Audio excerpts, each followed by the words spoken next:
Welcome to our show. An entourage of talented people are continually walking and working through the halls of MPTV. Students and faculty working behind the scenes to help keep the programs that you stream online wherever you are. The 21st century brings us to the realm of the digital native, where our lives and events can be viewed and filmed wherever and whenever. From the comforts of your home to the electronics held in the palms of your hand. Watching student-made art is an exciting experience for both those who are learning and those who are guiding. No matter who you are, be it teacher or student, we are all lifelong learners. The progression of the skills and traits of these young producers and engineers is amazing as we watch their talents bleed out onto your screen. You are watching Inside Studio B, where all the magic occurs. Pledges, elections, debates, healthy cooking with Alamelu, and now Student Workshop 2015. Today, we are going to be talking with a student producer who finds his way into the scripts of his classmates' projects. If you have been following MPTV, MATC, Student Operations, Student Workshops, and MATC Stormwatch for the past 2 or so years, you will recognize him and know him by name. Inside Studio B proudly invites Tanner Burke.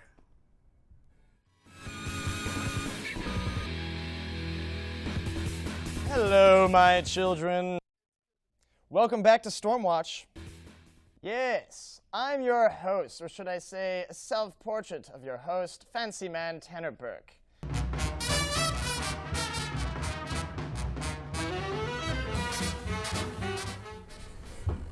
Tanner, thank you so much for being willing to come in front of the screen today and share your personal life with us. And that's what we're going to do today. It's good to be here.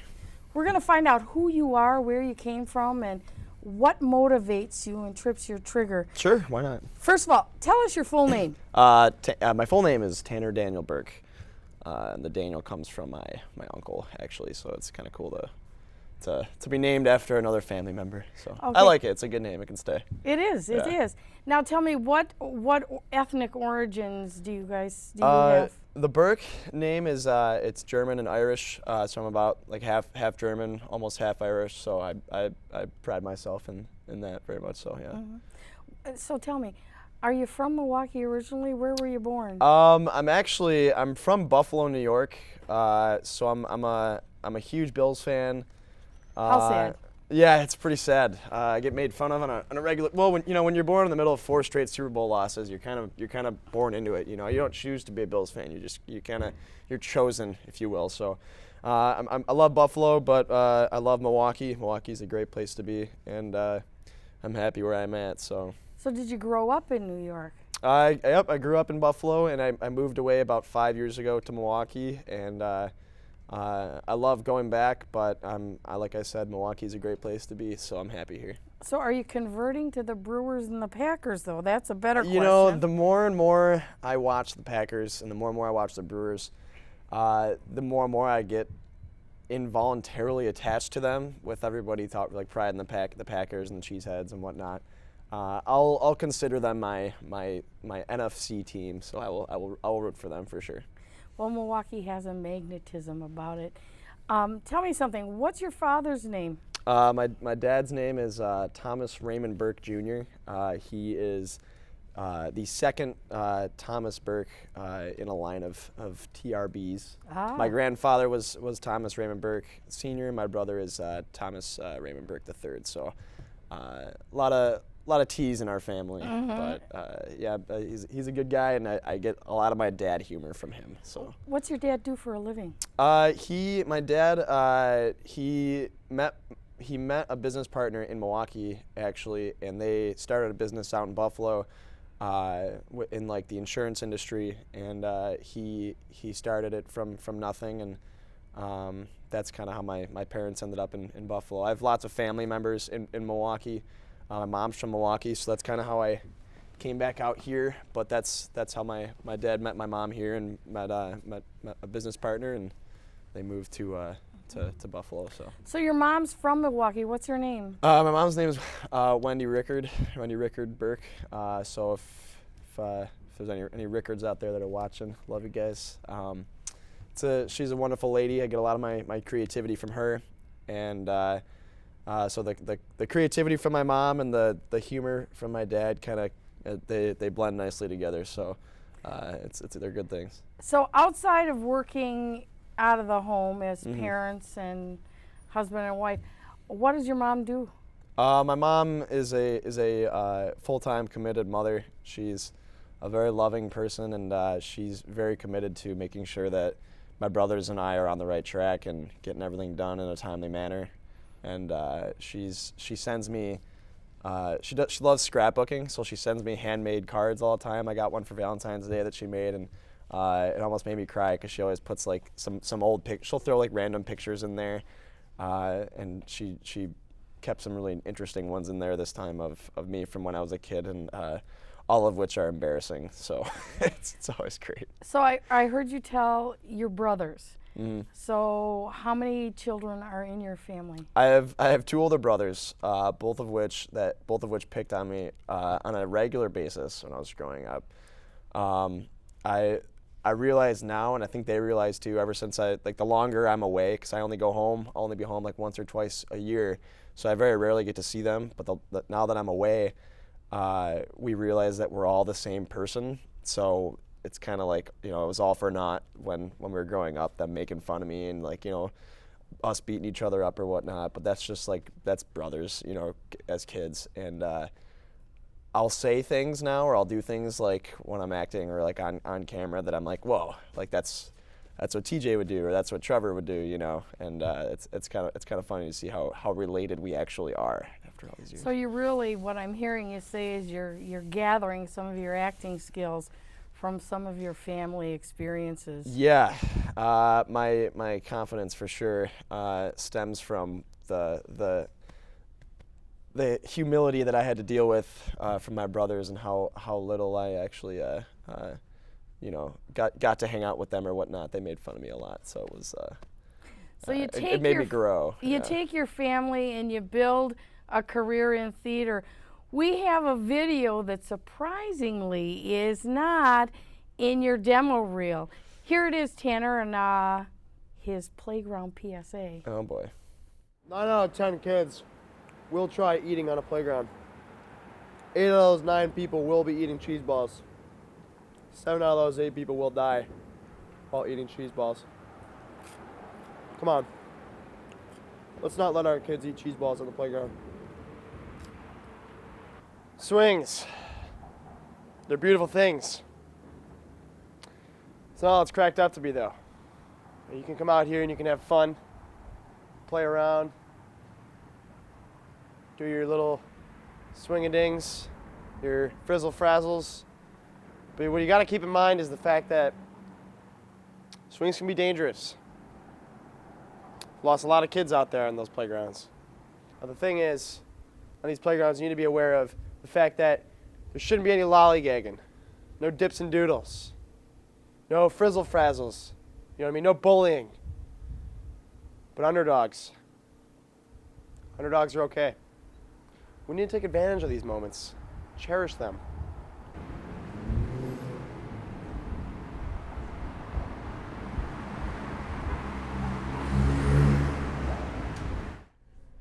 No bullying. Big Brother's bullying. Yeah, there it is. We talked about your family influence on your career.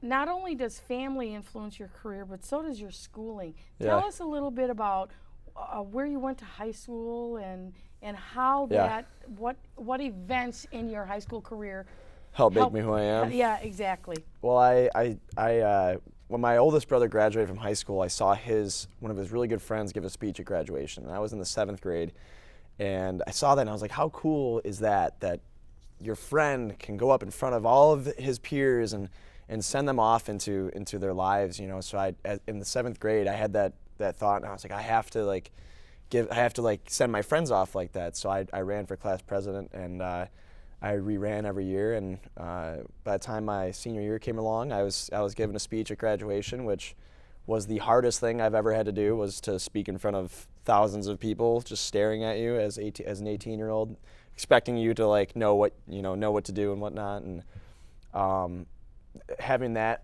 experience helped me, obviously, now where I get to talk to people on a regular basis in front of cameras and on stage in the theater and whatnot. So that helped me get over a fear of public speaking, which I actually I love so much now. So that helped me get to where I'm at right now. I guess you'd say that experience was baptism by fire. For sure, yeah. It was really intimidating, to say the least. Would you say that experience helped you find your passion for the theater and acting? I think it solidified the idea that I love being in front of people, and I love talking to people, and I have this need to basically be an idiot in front of people whenever I can, just to like see if I can get a reaction, like make somebody laugh or whatnot. And I think doing that exact thing in front of thousands of people at my graduation was pretty cool, and I think that helped me out very much so. So I'm hearing from you, you like comedy. We also have an audition tape that a birdie happened to drop into our laps.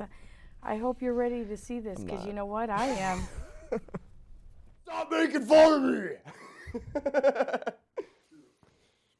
Hold on, I gotta fluff up my bosoms. In a second. That's what happens when you get old, Stu. Your bosoms fall off. Anyways. Stu, what's wrong? Why aren't you eating your PB&J? You love peanut butter and jelly. It's your favorite. Talk to me. Mom, your advice sucked. I did everything you told me to do, and they still made fun of me. I just don't get it. Where's the ladder, Dad? I'm diving in. The worst part was he wouldn't even let me shower after. That's why my friends made fun of me. Stinky. They called me Stinky Stu. So I'm gonna call you Stu. Stinky, pouty, stinky Stu. Now where's my pen? I'm gonna finish this crossword puzzle before Mom gets home with her illegitimate son. Hello? What were you auditioning for? It was definitely a real audition tape, and it was not for a fake play. It was totally, completely real. I can't emphasize that fact enough, that it was real. But you know, when you make an audition tape and you want to audition for something, you know, it's really hard for me to pick a role, you know. So I was like, let's just audition for everything. Let's see if they'll like cast me as the entire show. So I played every single part, and I really think I nailed it. But the director didn't think so, so I didn't get any of the parts. So the director thought you nailed your coffin. Yeah, pretty much. I'd say in a nutshell, that's what he thought. So yeah. But you didn't. No. And here you are in Milwaukee. Yeah. What brought you out here to Milwaukee? Like I said, my mom's from Milwaukee, and I originally came out here because I thought I wanted to be an engineer, and I wanted to design things for Disney. You know, I wanted to be an Imagineer. That was just like the coolest idea to me. You know, make people happy. And I came out to Marquette because they have a great engineering program. And I struggled a little bit in the engineering program. Had my advisor kind of shut me down right away as an 18-year-old and tell me that, you know, I shouldn't be at Marquette. And as an 18-year-old at your dream school, that's kind of hard to hear. So I went into another program in the engineering school, and I was like, you know, I'm gonna kill it. I'm gonna like prove this guy wrong. And which it didn't really work out. I ended up finding myself in the theater after my first semester at Marquette, and I found out that I like being in front of people. So I started taking some acting classes. I was originally a design emphasis, and I started taking acting classes. Really liked it, and yeah, so that kind of got me into the entertainment world. Mm-hmm. Yeah. To go from engineering to entertainment, you've got a great deal of tenacity. How did you make it through that Marquette experience? To be told, I mean, hundreds of miles away from home. Yeah. How did you make it through that? It was hard, that's for sure. I met some really great people at Marquette. a lot of really great friends that I think they all knew I didn't really know what I wanted to do, but they helped me get through, the decisions that I was making, and they all were very supportive of everything that I was deciding to do. But the acting classes really, really helped me a lot, so those really got me going. We ran into some of your friends. We stopped by your old stomping grounds at the Marquette Theater. Oh, yeah. And we talked to one of your old friends, and so we've got your classmate on video here we'd like to share with the audience. Oh, man. My name is Doug Soder. My major in college was secondary education and theater arts. I've known Tanner now for, I guess, it's coming out like 5 years, I guess. Yeah. Wow. I met Tanner, I believe, my sophomore year in our costume tech class right upstairs. And I can actually remember what he was wearing. He was wearing, it was a Sabres jersey and a Buffalo Bills hat. He definitely likes to throw himself into the role, and he likes to he kind of fixates on a project when he starts to work on it, which is a really admirable thing about him, I think, is once he gets passionate about a project, I mean, you see him work so hard on it. So memorizing lines, he used to just sit around our apartment constantly and just, making sure that he was on top of his stuff. We had an acting teacher who passed away, actually, but she was really kind of hard on Tanner. And I think that was something that after he left Marquette, it didn't have the effect that it was intended to when he was here, but after he left Marquette, I think that really resonated with him, and he started to really start to drive towards being better at everything that he did. Tanner, as an actor, he loves to try new things. He loves to just kind of do things whatever way he thinks, he's all about making it funny, making it entertaining for people. So yeah, there's always this genuine desire to entertain when Tanner's acting. Tanner didn't choose to leave Marquette. So I think as his friend, I was super disappointed because I was someone who was really rooting for him and really wanted him to succeed here because I wanted him to be here with us. I wanted him to be part of the shows that we were putting on here. Specifically, I can remember the semester before he left.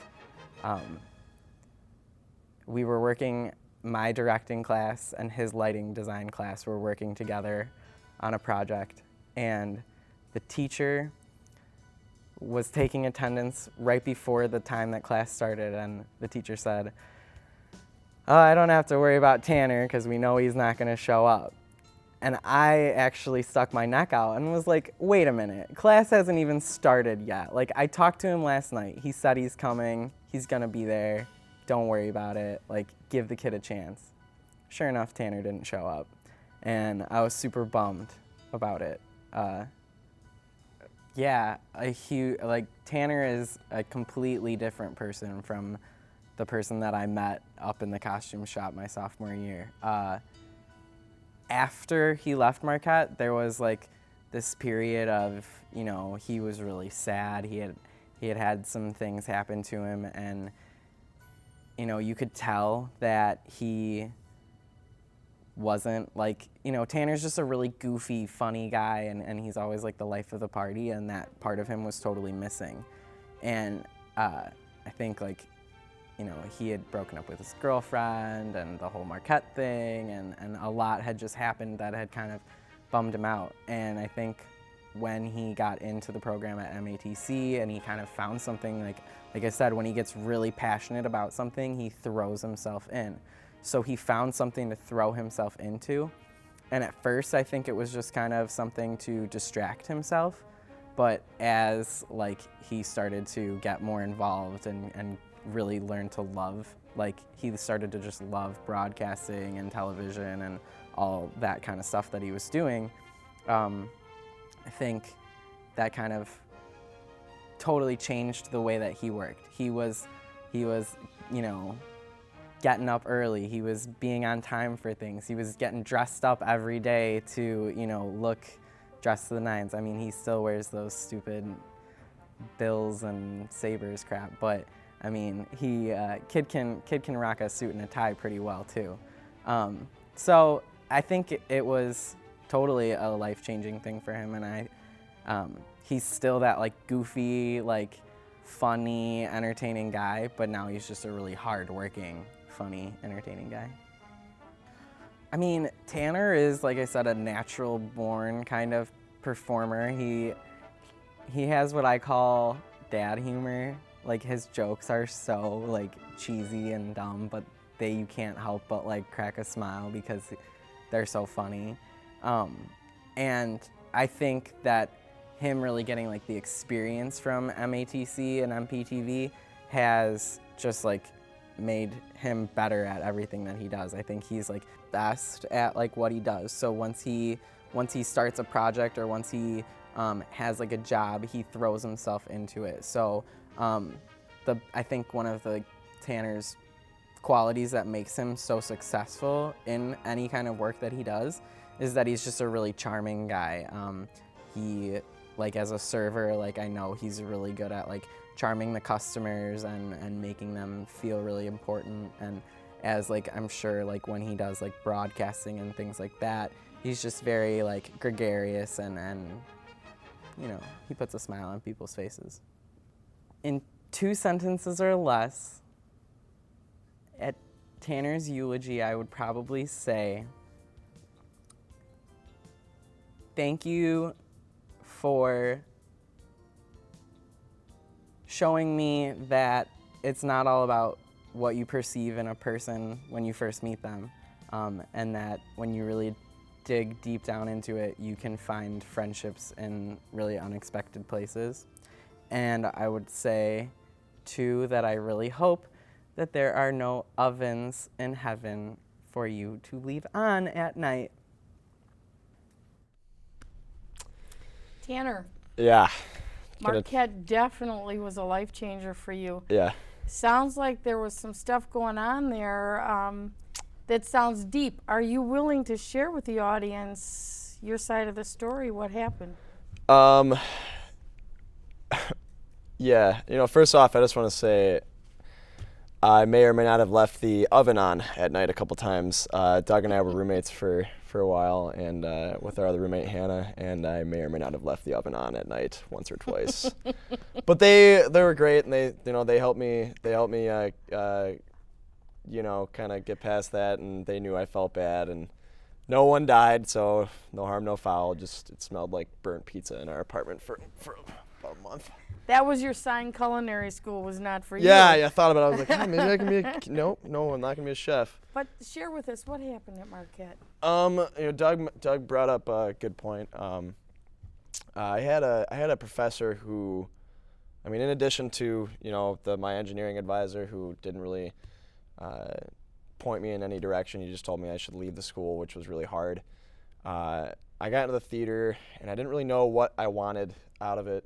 But everybody was really welcome. Like everyone, was they welcomed me into it, and they're a very tight-knit community and group, and they're very open to new people coming and just looking to try it out.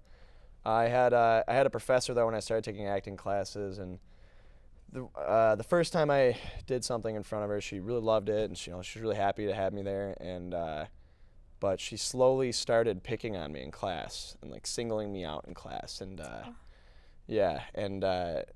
to the point where if I was doing something on stage and I didn't give her the emotion that I wanted to get or she wanted me to give her, she would, you know, throw things at me or slap me with a glove or pour water on my head.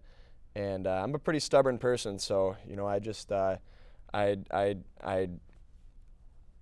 of like pushed through it, you know, and I didn't give her the emotion that she wanted out of me, and she just, you know, treated me like crud sometimes. But yeah, so it was hard, but.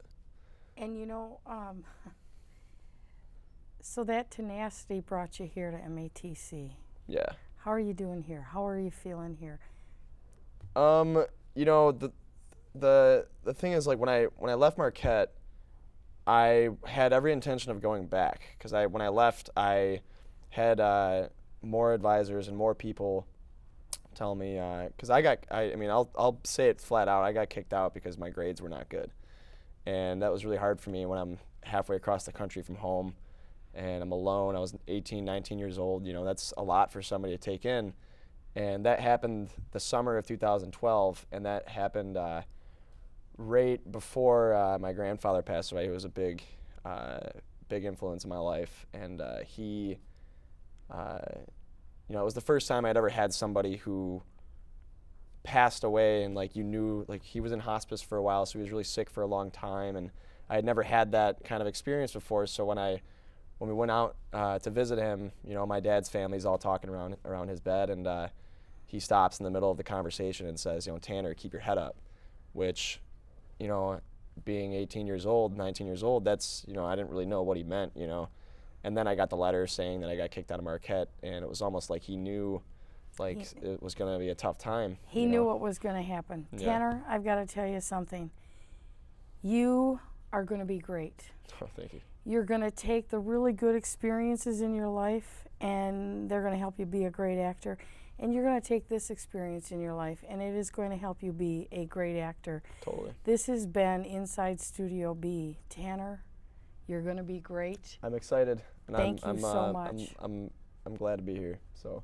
And thank you for watching. Yeah, thanks. Thanks for having me.